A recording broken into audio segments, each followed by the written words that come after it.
શરૂઆત કરી મહત્વના સમાચારોથી તો બનાસકાંઠા જિલ્લાના 7 વાવ વિધાનસભા મત વિસ્તારની પેટા ચૂંટણી યોજાઈ રહી છે।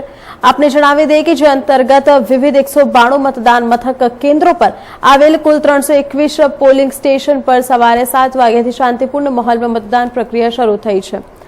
ભાભર તાલુકાના રૂડી ગામની પ્રાથમિક શાળાના બૂથ નંબર 1 થી 3 ખાતે મતદારોમાં મતદાધિકારને લઈને ભારે ઉત્સાહ જોવા મળ્યો હતો।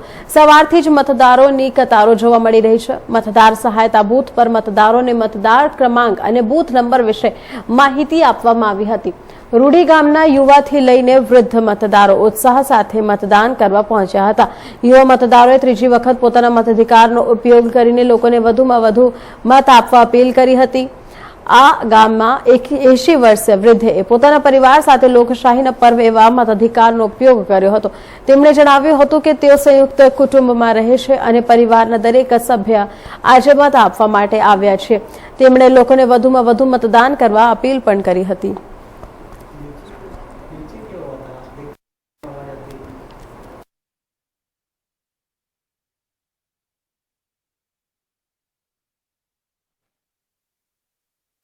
वोट देवा आया 80 वर्षे બધાને વોટ કરું એમ કહો બધાને વોટ કર્યો। હું રૂની ગામમાં મતદાન કરવા આવી છું। મારી